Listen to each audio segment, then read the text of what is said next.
இருதயமே மரியாயின் மதுரமான திரு இருதயமே இயேசுவின் திரு இருதயமே இரக்கமாயிரம் ஜென்ம பாவமில்லாமல் புரிந்த கிறிஸ்த மரியாயின் மாசற்ற இருதயமே எங்கள் மேல் ரட்சியமாயிரம் திரு இருதயத்தின் ஆண்டவளே இயேசுநாதருடைய திரு இருதயமானது இயேசுவே திரு இருதயத்தின் சிநேகராகிய கிறிஸ்த சுசேப்பரே எங்கள் தந்தையை முதுபெயர் உன்னிடைய வாசல் தேடி வருகிறேன் என்னிடைய முறை என்னில் வாருமே. தந்தை மகன் தூய ஆவியாரின் பெயராலே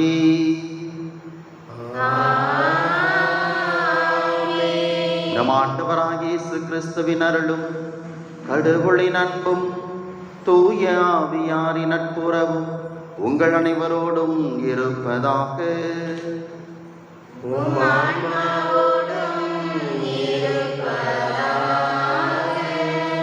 கிறிஸ்து இயேசுவில் அன்புமிக்கவர்களே, ஆண்டவருடைய இந்த கல்வாரி பலியில், ஆண்டவருடைய இந்த புனித நாளிலே ஆண்டவரை தேடி வந்திருக்கிறோம். ஆண்டவருக்கு நன்றி சொல்லுவோம். கடந்த வாரம் முழுவதும் இறைவன் நமக்கும் நம் குடும்பங்களுக்கும் செய்த எல்லா நன்மைகளை நினைத்து பார்த்து ஆண்டவருக்கு நன்றி சொல்லுவோம். மிகச்சிறப்பாக இன்றைய நாளிலே பொதுக்காலத்தினுடைய 25ஆம் ஞாயிறை நாம் கொண்டாடுகிறோம். இன்றைய வாசகங்கள் வழிபாடு எல்லாமே நமக்கு முன்வைக்கிற மைய சிந்தனை, தாழ்ச்சியோடு நாம் வாழ்வதற்கு முயற்சி எடுக்க வேண்டும்.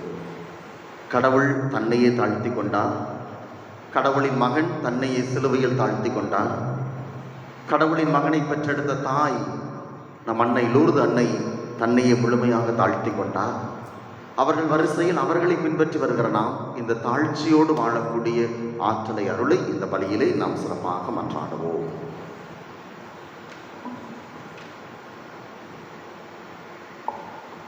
அன்புமிக்கவர்களே, நம் திருமுழுக்கின் நினைவாக நம் மீது தெளிக்கப்படும் தமது படைப்பாகிய தண்ணீரை புனிதப்படுத்தி அருளுமாறு நம் கடவுளாய ஆண்டவரை கெஞ்சி மன்றாடுவோமாக. அவரை நமக்கு உதவி அளித்து நாம் பெற்றுக்கொண்ட தூய ஆவிக்கு உண்மையுள்ளவர்களாய் நிலைத்திருக்க அருள்வாராக. ஆண்டவரே, எல்லாம் வல்ல இறைவா, உடல் ஆன்ம வாழ்வு அனைத்துக்கும் ஊற்றும் தொடக்கமும் நீரே. இத்தண்ணீரை புனிதப்படுத்தி அருள உம்மை வேண்டுகிறோம். எங்கள் பாவங்களுக்கு மன்னிப்பு வேண்டவும், எல்லா நோய்களையும் மாற்றானின் சூழ்ச்சிகளையும் எதிர்த்து உமது அருளின் பாதுகாப்பை அடையவும் நாங்கள் இத்தண்ணீரை நம்பிக்கையோடு பயன்படுத்துகிறோம். ஆண்டவரே, உமது இரக்கத்தின் உதவியால் உயிருள்ள தண்ணீர் எங்களில் பொங்கி எழுந்து மீட்பளிப்பதாக. இவ்வாறு நாங்கள் தூய இதயத்தோடு உம்மை அணுகி வந்து எங்கள் உடலுக்கும் ஆன்மாவுக்கும் வரும் இடர்கள் அனைத்தையும் விளக்குவோமாக. எங்கள் ஆண்டவராகிய கிறிஸ்து வழியாக உம்மை மன்றாடுகிறோம். எல்லாம் வல்ல இறைவா, தண்ணீர் வளம் பெற அதில் உட்பட வேண்டுமென்று இறைவாக்கினர் எலிசா வழியாக கற்பித்தீர். உமது படைப்பு பொருளாகிய இந்த உப்பை பரிவிரக்கத்துடன் புனிதப்படுத்தி அருள உம்மை தாழ்மையுடன் வேண்டுகிறோம். ஆண்டவரே, உப்பு கலந்த தண்ணீர் தெளிக்கப்படும் இடமெல்லாம் தீயோனின் தாக்குதல் அனைத்தும் தோல்வியுறச் செய்வீராக. உம் தூய ஆவியார் உடனிருந்து எங்களை இடையராது காத்தருள்வாராக. எங்கள் ஆண்டவராகிய கிறிஸ்து வழியாக உம்மை மன்றாடுகிறோம்.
எல்லாம் வல்ல இறைவன் நம் பாவங்களிலிருந்து நம்மை தூய்மைப்படுத்துவாராக. இந்த நற்கருணை கொண்டாட்டத்தின் வழியாக அவர் தம்முடைய ஆட்சியின் விருந்தில் பங்கு கொள்ள நம்மை தகுதி பெறச் செய்வாராக. ஆமென்.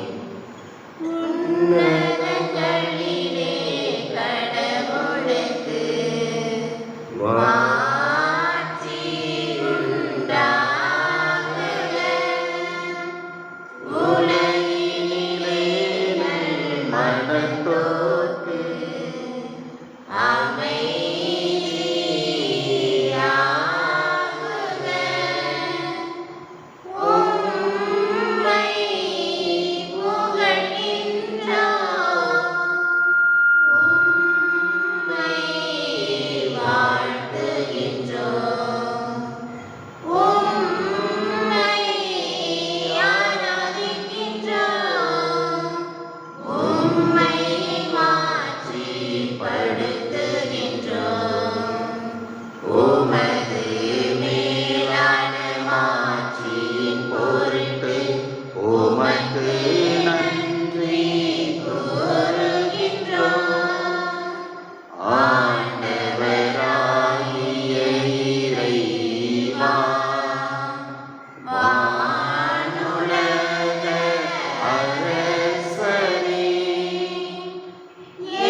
மன்றாடுவோமாக.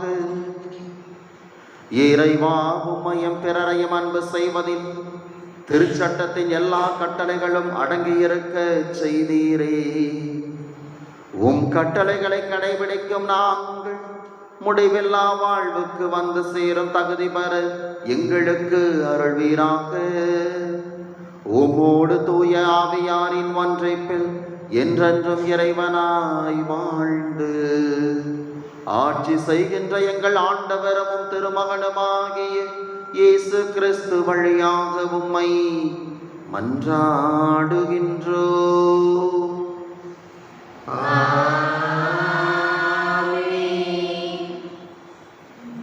முதல் வாசகம் சாலமோனின் ஞான நூலிலிருந்து வாசகம். பொல்லாதவர்கள் தங்களுக்குள் சொல்லிக் கொள்வதாவது, நீதிமான்களுடைய சொற்கள் உண்மையா என கண்டறிவோம், முடிவில் அவர்களுக்கு என்ன நிகழும் என ஆய்ந்தறிவோம். நீதிமான்கள் கடவுளின் மக்கள் என்றால் அவர் அவர்களுக்கு உதவி செய்வார், பகைவரிடமிருந்து அவர்களை விடுவிப்பார். அவர்களது கனிவினை கண்டு கொள்ளவும் பொறுமையை ஆய்ந்தறியவும் வசைமொழி கூறியும் துன்புறுத்தியும் அவர்களை சோதித்தறிவோம். இழிவான சாவுக்கு அவர்களை தீர்ப்பிடுவோம், ஏனெனில் தங்கள் வாய்மொழிப்படி அவர்கள் பாதுகாப்பு பெறுவார்கள். இது ஆண்டவர் வழங்கும் அருள்வாக்கு. நன்றி. இளங்காலை பொழுதே என்னிடம் வாருமே, இளங்காலை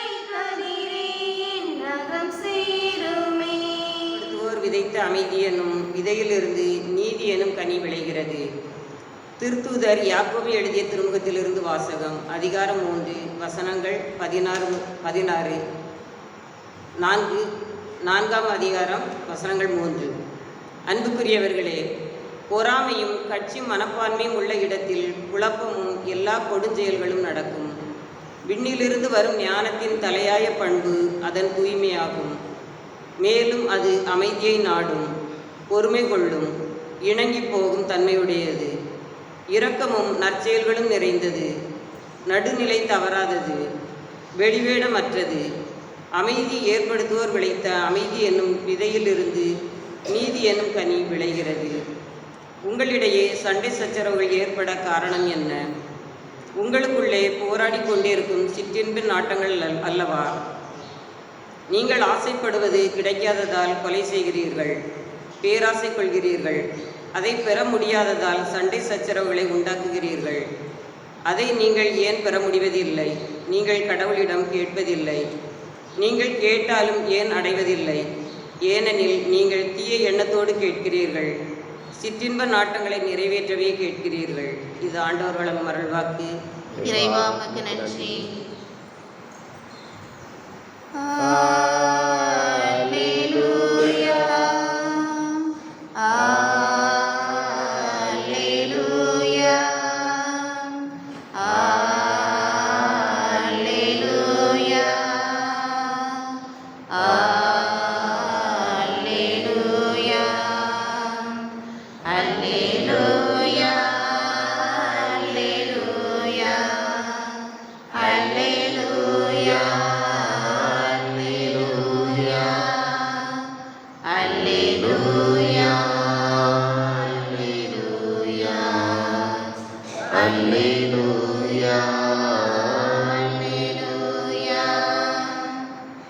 நம் ஆண்டவர் இயேசு கிறிஸ்துவின் மாட்சியை நீங்கள் அடையும் பொருட்டே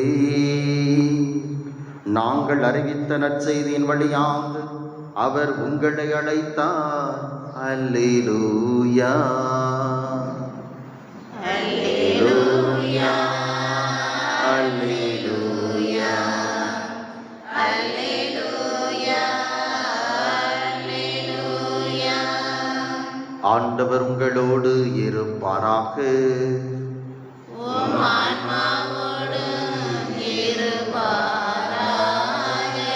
மார்க்கு எழுதிய தூய நற்செய்தியிலிருந்து வாசகம்.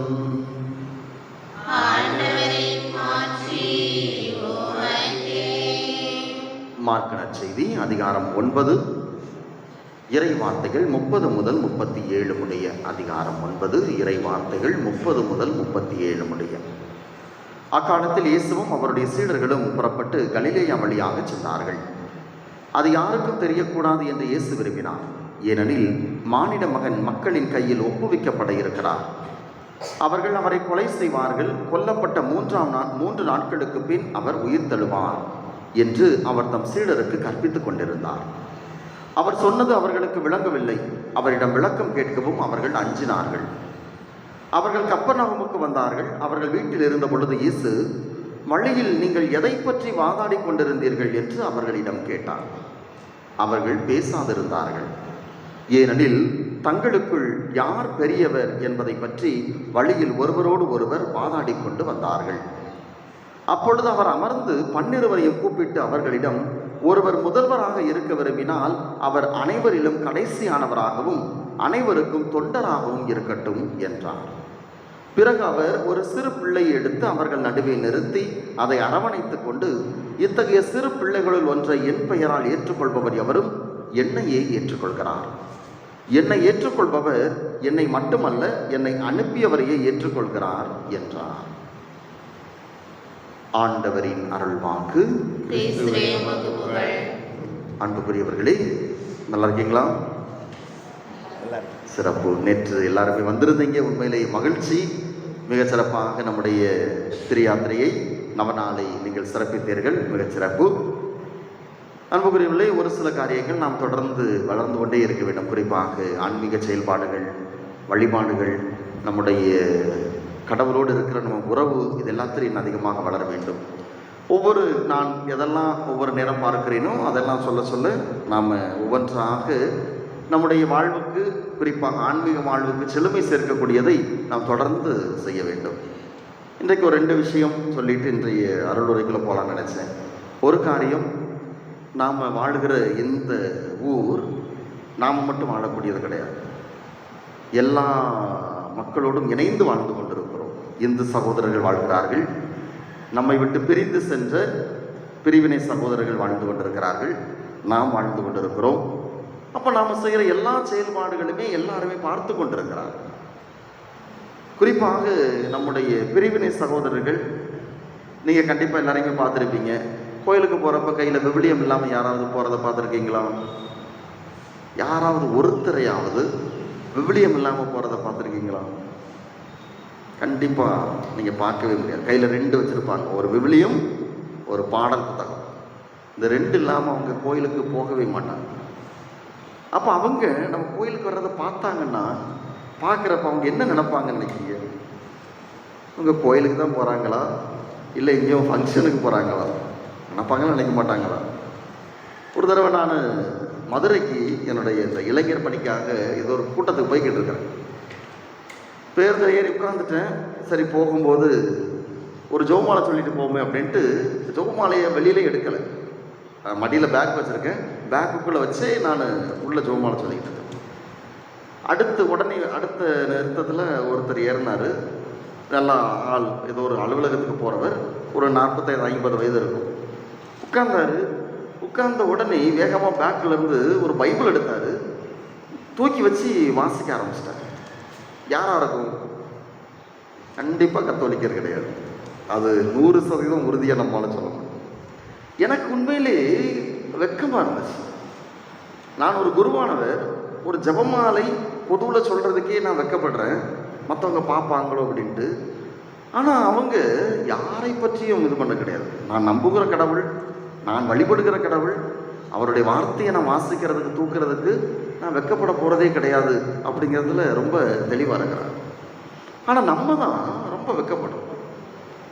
மொபைலை தூக்கிட்டு போக நம்ம வெட்கப்படுறதே கிடையாது. எங்கே போனாலும் மொபைல் இல்லாமல் வீட்டை விட்டு வெளியே போகிறதே கிடையாது. ஆனால் பைபிளை எடுத்துகிட்டு வர்றதுக்கு, விவிலியத்தை எடுத்துகிட்டு வர்றதுக்கு நமக்கு ரொம்ப வெட்கமாக இருக்குது பல நேரத்தில். அன்புக்குரியவர்களே, இது மாற்றப்பட வேண்டும். எல்லார் கையிலையும் ஆலயத்திற்கு வருகிற பொழுது கையில் விவிலியத்தோடு தான் நீங்கள் வர வேண்டும். இது விவிலிய மாதம், செப்டம்பர் மாதம். யாருக்கெல்லாம் விவிலியம் சொல்லுங்கள், விவிலியத்தை வாங்குவோம். ஆளுக்கு ஒரு விவிலியம் கண்டிப்பாக இருக்கணும் கையில். விவிலியத்தை வாசிக்க வேண்டும். ஒவ்வொரு நாளும் ஒரு சிறு பகுதியாவது வாசிக்காமல் நீங்கள் தூங்கக்கூடாது. ஒவ்வொரு நாளும் நம்ம லூர்து மாதாவினுடைய பிள்ளைகள் ஜெபமாலை ஜெபிக்காமல் தூங்கக்கூடாது. இந்த 2ம் கண்டிப்பாக நம்ம செய்ய வேண்டிய ஒரு அடிப்படையான ஒரு கிறிஸ்தவத்தினுடைய கடமைகளாக இருக்கிறது.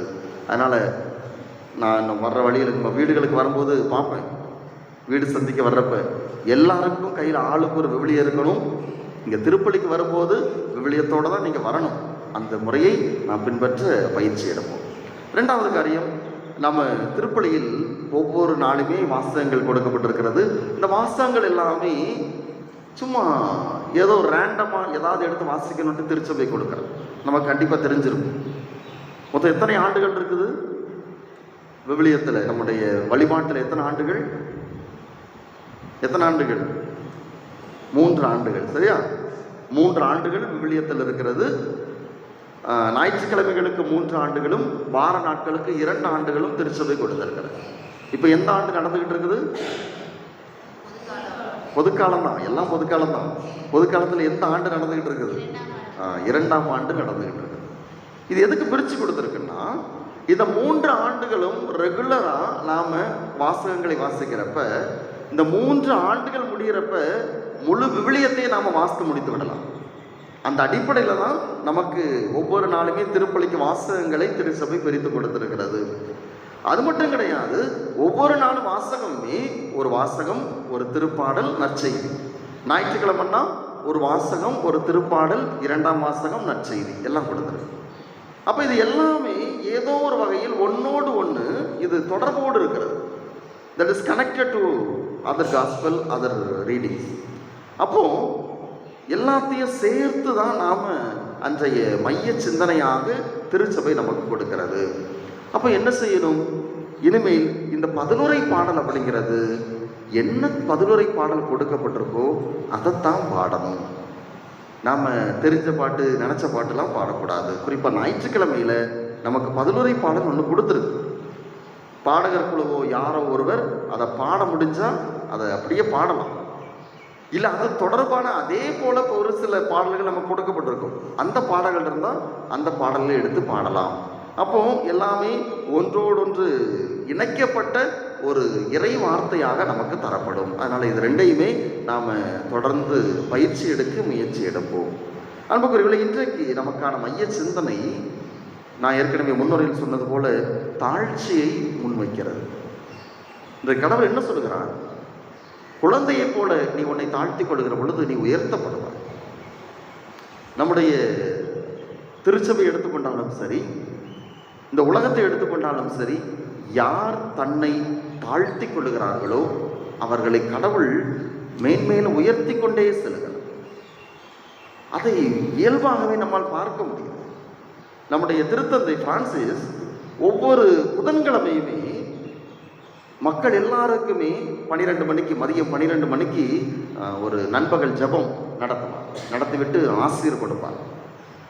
அப்படி செய்கிறப்ப அது முடிஞ்சதுக்கப்புறம் கீழே இறங்கி வந்து வாகனத்திலே எல்லாருக்குமே அப்படி ஆசிரியர் கொடுத்துக்கிட்டே போவார். ஒருவேளை நீங்கள் மாதா டிவிலெலாம் பார்த்துருக்கலாம். கடந்த ஒரு ஆண்டுக்கு முன்பாக இதே போல் அப்படி ஆசிரியர் கொடுத்துட்டு போகும்போது வளர்த்தியா நல்லா ஹைட்டாக ஒரு இளம் குருவானவர் நிற்கிறத அவர் பார்க்குறார். பார்த்த உடனே தன்னுடைய செக்ரட்டரிகிட்ட சொல்லி அந்த குருவானவரை வர சொல்லுங்க அப்படின்ட்டு கூப்பிட்றாங்க. கூப்பிட்டு அவர்கிட்ட பேசுகிறப்ப அவர் தெரிஞ்சுக்கிட்டார், அந்த குருவானவர் அந்த வாரம் தான் ஒரு குருவானவராக திருநிலைப்படுத்தப்பட்டிருக்கிறார். ஏறக்குறைய அவருக்கு ஒரு 28-29 வயது இருக்கும். அந்த வாரம் தான் புதிதாக குருவானவராக திருநிலைப்படுத்தப்பட்டிருக்கிறார். அவர் சொன்ன உடனே நம்முடைய திருத்தந்தை பிரான்சிஸ் தலை குனிஞ்சி, குருவே என்னை ஆசிர்வதியுங்கள். நீங்கள் ஒருவேளை குருப்பட்டத்தில் நீங்கள் பார்த்துருக்கலாம். குருக்களுடைய புதிதாக குருவானவருடைய கைகளில் அர்ச்சிக்கப்பட்ட தைலம் பூசி அவர்களை அர்ச்சிப்பார். அது முடிஞ்சதுக்கப்புறம் எல்லா குருக்களும் ஆயரும் அந்த கரங்களை முத்தமிடுவார்கள். அந்த கரங்களை வைத்து ஆசீர்வதிக்க சொல்லுவார்கள். ஏனென்றால் அது அர்ச்சிக்கப்பட்ட கரம் அந்த நேரத்தில். அப்போ திருத்தந்தை என்ன சொல்லுகிறார்? அவர் தலைவணங்கி, உலகத்தினுடைய அனைத்து கத்தோலிக்கர்களுடைய தலை வணங்கி நீங்கள் என்ன ஆசீர்வதிங்க அப்படின்ட்டு ஒரு சின்ன குருவானவர்கிட்ட, 29 வயசான ஒரு குருவானவர்கிட்ட 84 வயதான போப்பாண்டவர் தலை வணங்கி ஆசீர்வாதத்தை பெற்றுக்கொள்கிறார். அவருடைய உள்ளங்கையை முத்தமிடுகிறார். இது எந்த அளவுக்கு ஒரு உலகத்தினுடைய தலைவராக இருக்கிறவர் தன்னை தாழ்த்தி கொள்கிறார் அப்படிங்கிறதுக்கு மிகப்பெரிய பாடம் அப்படின்னு அந்த நேரத்தில் அதிகமாக பேசப்பட்டது. அதே போல் நம்முடைய இந்தியாவினுடைய ஒரு அடையாளமாக இருக்கிற நம்முடைய கொல்கத்தா நகர் அன்னை தெரசா, அவங்க வாழ்க்கை நமக்கு தெரியும். எந்த அளவுக்கு தன்னை தாழ்த்தி கொண்டார்கள். அந்த கஷ்டப்பட்டவர்கள், குறிப்பாக இறக்கக்கூடிய நிலையில் இருக்கிறவங்களுக்காக அவர் இறங்கி போய் எல்லார்ட்டையும் பிச்சை எடுத்தார். ஒரு 2 வாரத்துக்கு முன்னாடி கல்கத்தா போகக்கூடிய ஒரு வாய்ப்பு கிடச்சது. ஒரு கூட்டத்திற்காக முடிச்சுட்டு அன்னை தெரசாவினுடைய அந்த இடங்களுக்கு சென்றிருந்தோம். கல்கத்தாவினுடைய மையமாக இருக்கக்கூடியது காளி கோயில். அதுதான் கல்கத்தாவினுடைய அடையாளம், கேலிக்கட் அப்படின்னு சொல்லுவாங்க. அந்த இடத்துல அன்னை தெரசாவினுடைய மடம் இருக்கு. ஏன்னா அவங்க செஞ்ச பணி அப்படிப்பட்ட ஒரு பணி. கைகளில் நமக்கு தெரியும், போய் கேட்கும்போது ஒருவர் காரி துப்புனார். இது எனக்கு வச்சுக்கிடுறேன், என் பிள்ளைங்களுக்கு வேற தாங்க, ஏதாவது தாங்கன்னு கேட்டார். அந்த அளவுக்கு தன்னை தாழ்த்தி கொண்டார். இன்றைக்கு ஆண்டவர் எந்த அளவுக்கு உயர்த்தி இருக்கிறார் என்று நமக்கு தெரியும். இப்படி நிறைய பேர் சொல்லிக்கிட்டே போகலாம் அன்புக்குரியவர்களே. விவிலியத்தை எடுத்துக்கிட்டாலும் சரி, நம்முடைய தாவீது அரசன் இன்றைக்கு எந்த போரிலும் தோற்காத ஒரே அரசனாக கடவுள் நிலைநிறுத்தியவர் தாவீது அரசனை தான்.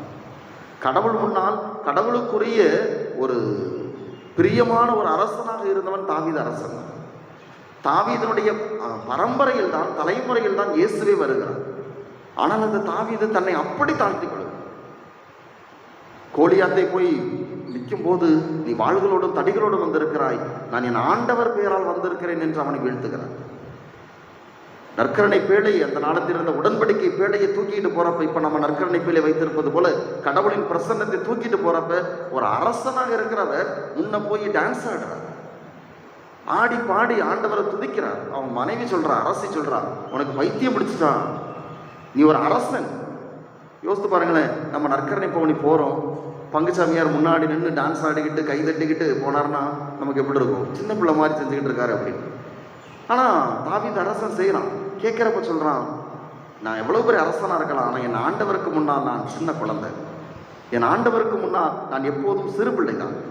அதனால தான் கடவுள் கடைசி வரைக்கும் அவரை உயர்த்தி அவர் வழியாகத்தான் மீட்பையே கொண்டு வருகிறார். இப்படி நிறைய பேரை சொல்லலாம். யோபுனுடைய வாழ்க்கையை பார்க்கிறோம். எவ்வளவு போனாலும் ஆண்டவர் கொடுத்தார், எடுத்துக்கொண்டார். கடவுளுக்கு முன்னால் தன்னை தாழ்த்தி கொண்டார் கடைசி வரை.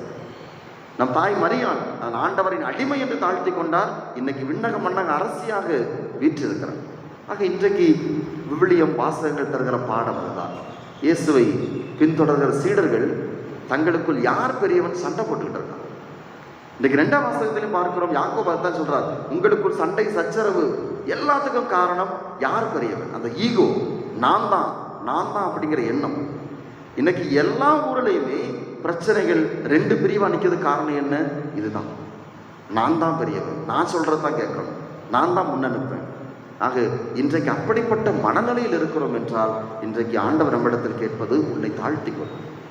நீ உன்னை தாழ்த்தி கொள்கிற பொழுது நான் உன்னை உயர்த்துகிறேன். எனக்கு முன்னால் நீ தாழ்ச்சியோடு நடக்கிற பொழுது உன்னை எல்லாருக்கும் முன்னால் உயர்வாக நிறுத்துகிறேன். அதுதான் கடவுள் தருகிற ஒரு மைய சிந்தனையாக இருக்கிறது.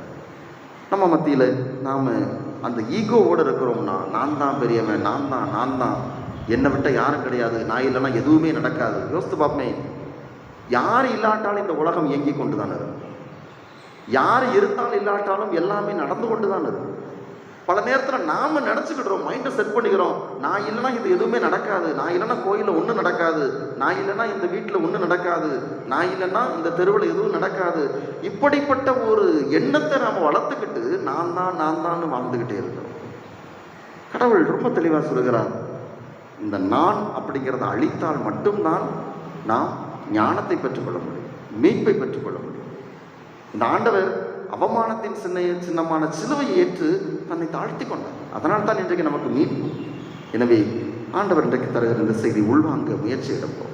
எங்கெல்லாம் நான் என்னை முன்னிலைப்படுத்தி நான் பெரிய ஆள் அப்படிங்கிற எண்ணத்தோடு வாழ்ந்துகிட்டு இருக்கிறேன், அப்படி இருக்கிறேன்னா நம்மை தாழ்த்தி கொள்ள ஆண்டவரிடத்தில் கேட்போம். ஆண்டவரே, அந்த ஒரு உள்ளத்தை எனக்கு தான், என்னை தாழ்த்தி கொள்ள வேண்டும். எல்லாரும் முன்னாடி எல்லாரும் மனிதர்கள் தான், எல்லாரும் சகோதரர்கள் தான். நான் எனக்கு கிடைச்ச எல்லாமே கடவுள் கொடுத்தது தான். நான் அறிவில் பெரியவன் நினைக்கிறேன்னா அந்த அறிவு தன்னால் வரலை, கடவுள் கொடுத்தது, என் ஆசிரியர் வழியாக பெற்றுக்கொண்டது. நான் செல்வத்தில் பெரியாள் நினைக்கிறேன்னா தன்னால் வரலை, கடவுள் தந்த ஆசீர்வாதம். எனக்கு பதவி இருக்கு, அதிகாரம் இருக்குன்னா தன்னால் வரலை, மக்கள் வழியாக கடவுள் கொடுத்தது. இப்படி எல்லாமே கடவுள் நமக்கு கொடுத்தது அப்படிங்கிற எண்ணத்தோடு வாழ ஆரம்பிச்சோம்னா நம்மிடம் இருக்கிற அந்த ஆணவம், அந்த நான் என்கிற அகந்தை நம்மை விட்டு இயல்பாகவே சென்றுவிடும். அதற்கான வரத்தை ஆண்டவரிடத்தில் கேட்போம். இறைவன் நம்மை ஆசீர்வதிப்பார். அன்புக்குரியவர்களை, நம்முடைய நம்பிக்கை அறிக்கையிட்டிருக்கிறோம். இந்த நம்பிக்கையின் அடிப்படையில் நம்முடைய தேவைகளை, மன்றாட்டுக்களை ஆண்டவர் பாதத்தில் எடுத்து வைப்போம். அன்பின் இறைவா, திருப்பயணம் செய்யும் திரு அவை இவ்வுலகில் ஏற்படும் இன்னல்கள் மத்தியிலும் சோர்வுறாது விசுவாசத்தில் நிலைத்து நின்று தம்மிடம் ஒப்படைக்கப்பட்ட மக்களுக்கு உமது பிரசன்னத்தையும் நாளும் உணர்த்தி விசுவாச குறைவு ஏற்படாதவாறு காத்தருள வேண்டுமென்று இறைவா உம்மை மன்றாடுகிறோம். அன்பு இறைவா, எம் ஊரில் அனைத்து குடும்பங்களையும் ஆசீர்வதியும். எம் ஊரின் அனைத்து குடும்பங்களின் தலைவராக நீரே இருந்து எங்களுக்கு தேவையான பொருளாதார மற்றும் அருள்வரங்களை தந்து எங்களை வழிநடத்த வேண்டும் எனவும் எம் குடும்பங்களின் நிறைவாக அமைதியும் ஒற்றுமையும் நிலவ வேண்டுமென இறைவா உம்மை மன்றாடுகிறோம். அன்பு இறைவா, கல்வி பயிலும் மாணவர்களுக்காக மன்றாடுகிறோம். நல்ல முறையில் கல்வி கற்க தேவையான அறிவையும் ஞானத்தையும் தந்து மாணவர்களை வழிநடத்தியருளும். மேலும் இன்றைய உலகின் தேவைக்கேற்ப தங்களையே வளப்படுத்தி படிக்கின்ற மாணவர்கள் நலமான எதிர்காலத்தை பெற்றுக்கொள்ளவும் இறைவா உம்மை மன்றாடுகிறோம். ஆண்டவரே, எங்கள் மன்றாட்டை கேட்டருளும். இயேசு மக்களை அன்பு செய்து அவருடைய வாழ்வோடு இணைந்து ஏழைகள், பாவிகள், நோயுற்றோர் மீது அக்கறை கொண்டது போல நாங்களும் துன்பப்படுவோருக்கு விரைந்து சென்று உதவி புரிய வேண்டுமென்று இறைவா உம்மை மன்றாடுகிறோம். ஆண்டவரே, எங்கள் மன்றாட்டை கேட்டருளும். நம்முடைய தனிப்பட்ட தேவைகளுக்காக சற்று நேரம் கண்களை மூடி கரங்களை குவித்து நம்பிக்கையோடு ஆண்டவரிடத்தில் கேட்போம். நம் குடும்பத்தை ஆண்டவர் கரத்தில் ஒப்புக் கொடுப்போம். இந்த வாரம் முழுவதும் நான் செய்ய இருக்கிற எல்லா செயல்களையும் ஆண்டவரை நீர் பொறுப்பெடுத்துக் கொள்ளும். எங்களுடைய திட்டங்கள், எங்கள் பிள்ளைகளின் படிப்பு, எங்களது பயணங்கள், முயற்சிகள், அன்றாட செயல்பாடுகள் எல்லாவற்றையும் ஆண்டவரை நீரே முன்னின்று எங்களுக்கு வழிகாட்டும். எங்களுக்கு பாதுகாப்பை தாரும். நாங்கள் என்ன செய்ய வேண்டும் என்பதை எங்களுக்கு அறிவுறுத்தும் என்று ஆண்டவரிடத்தில் கேட்போம்.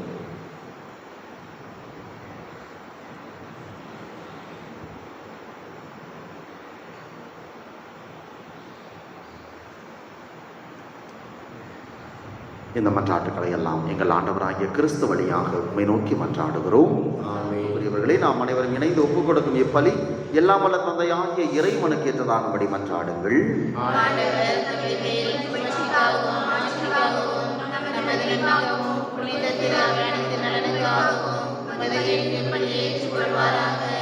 ஆண்டவரே, உம் மக்களின் காணிக்கைகளை ஏற்றருள உம்மை வேண்டுகின்றோ. அதனால் நம்பிக்கையோடும் பக்தியோடும் அவர்கள் எவற்றை அறிக்கையிடுகிறார்களோ அவற்றை விண்ணகருள் அடையாளங்களால் பெற்றுக்கொள்வார்களாக.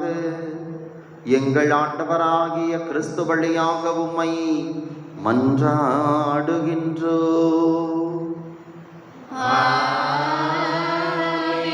ஆண்டவர் உங்களோடு இருப்பாராக.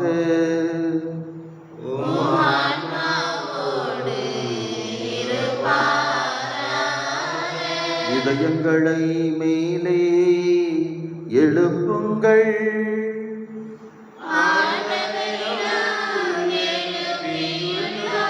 நம் இறைவனாகிய ஆண்டவருக்கு நன்றி கூறுவோம்.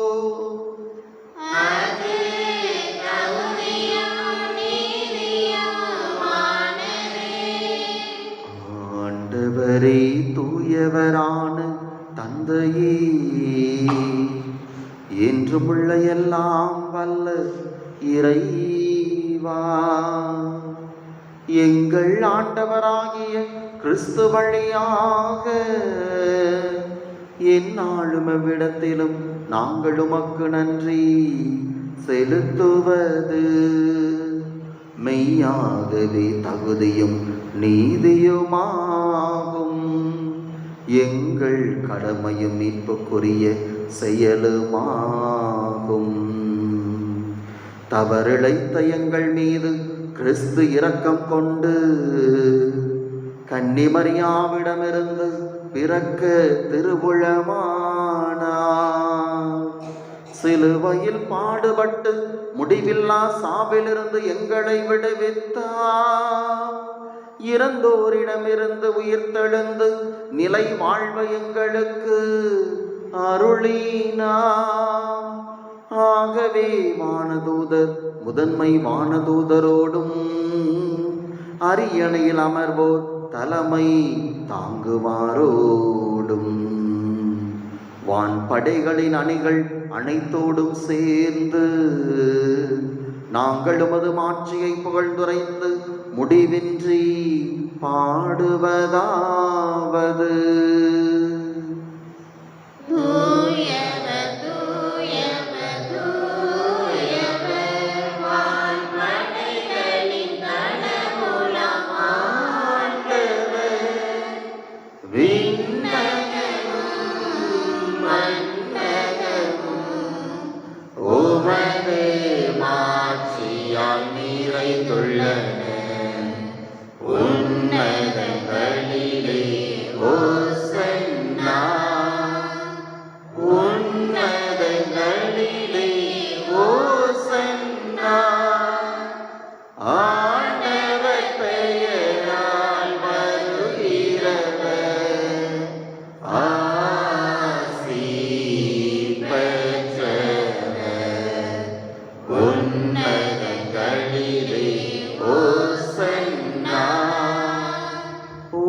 ஆண்டவரே, நீர் மெய்யாகவே தூயவர், தூய்மை அனைத்திற்கும் ஊற்று. ஆகவே உம்முடைய தூய ஆவியை பொழிந்து இக்காணிக்கைகளை தூய்மைப்படுத்த உம்மை வேண்டுகிறோம். இவ்வாறு எங்கள் ஆண்டவர் இயேசு கிறிஸ்துவின் உடலும் இரத்தமுமாக எங்களுக்கு இவை மாறுவனமாக. அவர் பாடுபட உளம் கனிந்து தம்மை கையளித்த போது அப்பத்தை எடுத்து நன்றி செலுத்தி அதை பிட்டு தம் சீடருக்கு அளித்து அவர் கூறியதாவது: அனைவரும் இதிலிருந்து பெற்று உண்ணுங்கள், ஏனெனில் இது உங்களுக்காக கையளிக்கப்படும் என் உடல்.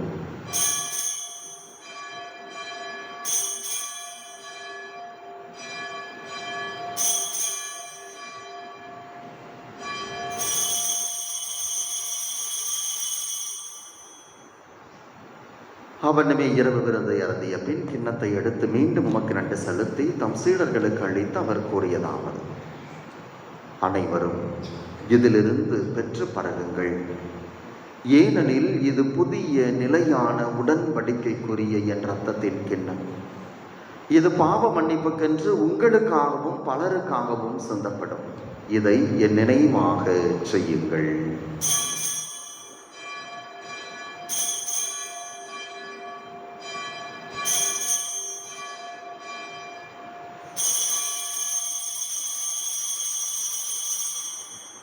நம்பிக்கையின் மறை பொருள். ஆண்டவரே, நீர் வருமளவும் உமது இறப்பினை அறிக்கையிடுகின்றோம், உமது உயிர்ப்பினையும் எடுத்துரைக்கின்றோம். ஆகவே ஆண்டவரே, நாங்கள் கிறிஸ்துவின் இறப்பினையும் உயிர்ப்பினையும் நினைவு கூர்ந்து வாழ்வதரும் அப்பத்தையும் மீட்பளிக்கும் கிண்ணத்தையும் உமக்கு ஒப்புக் கொடுக்கிறோம். உம் திருமுன் நின்று உமக்கு ஊழியம் புரிய தகுந்தவர்கள் என எங்களை ஏற்றுக்கொண்டீர். எனவே உமக்கு நன்றி செலுத்துகிறோம்.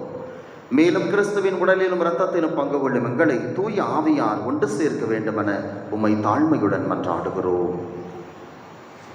ஆண்டவரே, உலகெங்கும் பரவி இருக்கும் அது திரு ஆவியை நினைவு கூர்ந்தருளும். எங்கள் திருத்தந்தை பிரான்சிஸ், எங்கள் ஆய ஸ்டீஃபன், எல்லா திருநிலையினராகிய அனைவரோடும் சிறப்பாக இன்றைய பலியை ஒப்புக் கொடுத்து வேண்டிக் கொண்டிருக்கின்ற திருவாளர் பாஸ்கர் மற்றும் அவருடைய குடும்பத்தார் ஒவ்வொருவரையும் நிறைவாக ஆசீர்வதித்து அவர்கள் தொழில் சிறக்கவும் அவர்கள் செய்கின்ற எல்லா வேலைகளையும் ஆண்டவர் ஆசீர்வதிக்கவும் பிள்ளைகளின் நற்படிப்பிற்காகவும் சிறப்பாக அவர்களோடு இணைந்து இது அந்த பலியிலே உணர்ந்தால் படியிட்டு ஜபித்துக் கொண்டிருக்கிறோம். பிள்ளைகள் ஒவ்வொருவருடைய குடும்பங்களையும் நிறைவாக ஆசீர்வதித்து பிள்ளைகளுடைய படிப்பை உமது அருள் கரங்களால் ஆசீர்வதித்து இதோ நாங்கள் செய்கின்ற ஒவ்வொரு வேலையும் தொழிலையும் உடனிருந்து வழிநடத்தி இந்த வாரம் முழுவதும் உம்முடைய அருளால் நிரப்பப்பட்டவர்களாக மகிழ்ச்சியான ஒரு மனநிறைவான ஒரு வாரமாக இந்த வாரம் அமைய எங்களோடு இருந்து எங்களை வழிநடத்தியறலும். எங்கள் அனைவரையும் உமது திரு அவையின் அன்பில் நிறைவு பெறச் செய்தரலும். மேலும் உயிர்த்தெழுமது நோக்குடன் துயில் கொள்ளும் எங்கள் சகோதர சகோதரிகளையும் எங்கள் குடும்பங்களில் இறந்த எங்கள் அன்பிற்குரியவர்களையும் யாரும் நினையாத ஆன்மாக்களையும் இறந்தோர் அனைவரையும் இரக்கத்துடன் நினைவு கூர்ந்து திருமுக ஒளியினுள் ஏற்றலும். எங்கள் அனைவர் மீதும் இரக்கமாயிரும். கடவுளின் கன்னித்தாயான மாட்சிமிக்க மரியாள் எங்கள் பாதுகாவலி, அவருடைய கணவரான புனித வளனார், புனித திருத்தூதர்கள், இவ்வுலகிலும் உகந்தவராய் இருந்தோராகிய புனிதர் அனைவருடனும் நாங்கள் நிலை வாழ்வில் பங்கு கொள்ளும் தகுதி பெற்று திருமகன் இயேசு கிறிஸ்து வழியாக உம்மை புகழ்ந்தேத்து மரமருள்ள உம்மை மன்றாடுகிறோம்.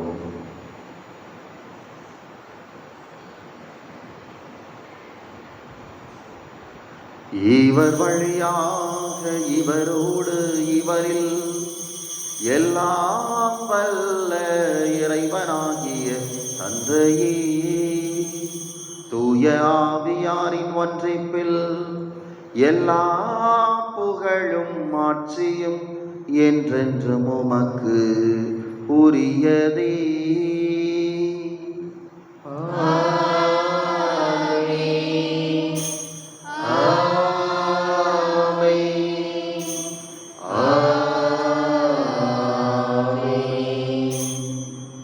மீட்பரின் கட்டளையால் கற்பிக்கப்பட்டு இறை படிப்பனையால் பயிற்சி பெற்ற நாம் துணிந்து பாடுவோம்.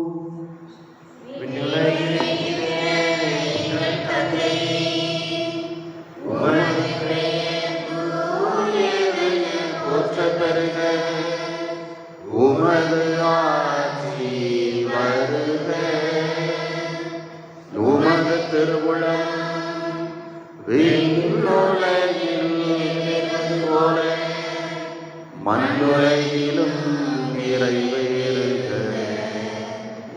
அன்றாட உணவை இன்று எங்களுக்கு தாரும். எங்களுக்கு எதிராக குற்றம் செய்வோரை நாங்கள் மன்னிப்பது போல எங்கள் குற்றங்களை மன்னியும். எங்களை சோதனைக்கு உட்படுத்தாமையும் தீமையிலிருந்து எங்களை விடுவித்தருளும். ஆண்டவரே, தீமை அனைத்திலிருந்தும் எங்களை விடுவித்து எங்கள் வாழ்நாளில் அமைதியை கனிவுடன் அருள உம்மை மன்றாடுகிறோம். உமது இரக்கத்தின் உதவியால் நாங்கள் பாவத்திலிருந்து எப்போதும் விடுதலை பெற்று யாதொரு கலக்கமுமின்றி நலமாயிருப்போமாக. நாங்கள் இது நோக்கி இருக்கும் பேரின்பத்திற்காகவும் மீட்பராகிய இயேசு கிறிஸ்துவின் வருகைக்காகவும் காத்திருக்கின்றோம்.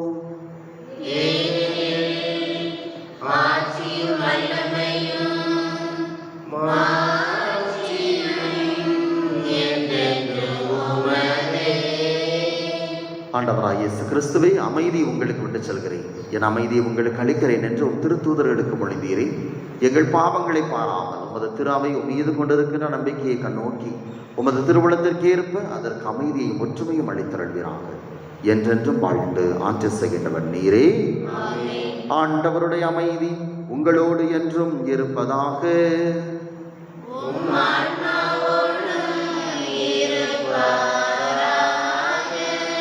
ஒருவருக்கொருவர் ஆண்டவர் இயேசு நமக்கு தருகின்ற அமைதியை பகிர்ந்து கொள்வோம். உலகின் பாவங்களை போக்கும் இறைவனின் செம்மறியே, எங்கள் மேல் இரக்கமாயிரும். உலகின் பாவங்களை போக்கும் இறைவனின் செம்மறியே, எங்கள் மேல் இரக்கமாயிரும். உலகின் பாவங்களை போக்கும் இறைவனின் செம்மறியே, எங்களுக்கு அமைதி அளித்தருளும்.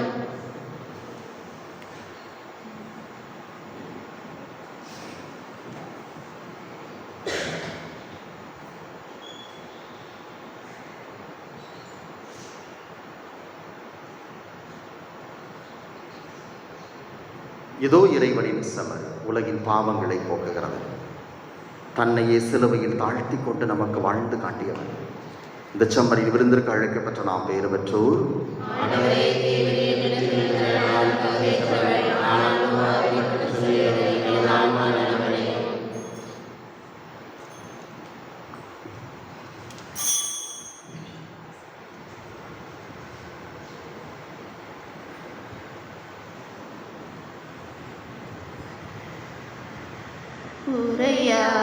அன்புக்குரியவர்களே, சிறப்பாக இன்றைய திருப்பலியில் பங்கேற்றீர்கள். சிறப்பு. குடும்ப தலைவிகள் பெரும்பாலும் வந்துட்டீங்க. குடும்ப தலைவர்களை ஆளை காணும். நீங்கள் வரும்போது கையோடு கூட்டிகிட்டு வரணும். ஞாயிற்றுக்கிழமை திருப்பலிக்காவது குடும்ப தலைவர்களும் திருப்பலியில் பங்கேற்க வேண்டும். அதனால் வருகிற காலங்களிலே அதை மனதில் இருத்தி வர்றப்பவே பிள்ளைங்க அப்பாவை கூட்டிகிட்டு வாங்க, மனைவிமார் கணவன்மாரை கையோடு கூட்டிகிட்டு வருவதற்கு முயற்சி எடுங்கள். சிறப்பு. அடுத்த ஞாயிற்றுக்கிழமை நம்முடைய பங்கினுடைய திருவிழா. எனவே பங்கு திருவிழா அங்கே 7:30 மணிக்கு திருப்பலி இருக்கும். எல்லாருமே பங்கேற்க உங்களை அன்போடு கேட்டுக்கொள்கிறேன். நன்றி மன்றாட்டிற்காக எழுந்திருப்போம். திருவிழா முடிஞ்சதுக்கு பிறகு நாம் வீடு சந்தித்து ஒரு 2 அன்பியமாவது நாம் அன்பியங்களை உருவாக்க வேண்டும். அன்பியங்கள், அன்பிய கூட்டங்கள், இப்படி பல வழிகளிலே நம்முடைய இந்த பங்கினுடைய திரு அவையினுடைய வளர்ச்சியிலே நாம் பங்கெடுக்க வேண்டும். எனவே திருவிழாவுக்கு பின் இது எல்லாமே நாம் உட்கார்ந்து பேசி என்ன செய்யலாம் அப்படிங்கிறத முடிவெடுத்து கொள்ளலாம். நன்றி கூறி மன்றாடுவோம். ஆண்டவரே, உம் அருள் அடையாளங்களால் புத்துயிர் பெற்ற எங்களுக்கு உமது இடையராத உதவியை கனிவுடன் என்றும் அருள்வீராக. அதனால் மீட்பின் பயனையும் மறை நிகழ்வுகளிலும் அன்றாட வாழ்விலும் பெற்றுக்கொள்வோமாக. எங்கள் ஆண்டவராகிய கிறிஸ்து வழியாக உம்மை மன்றாடுகின்றோம். ஆண்டவர் உங்களோடு இருப்பாராக.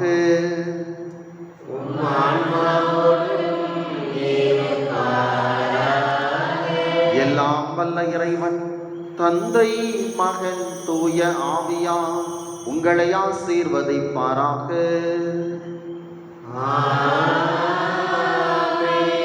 இறைவனின் ஆசி பெற்றவர்களாக சென்று வாருங்கள். கடவுள் நம்மோடு.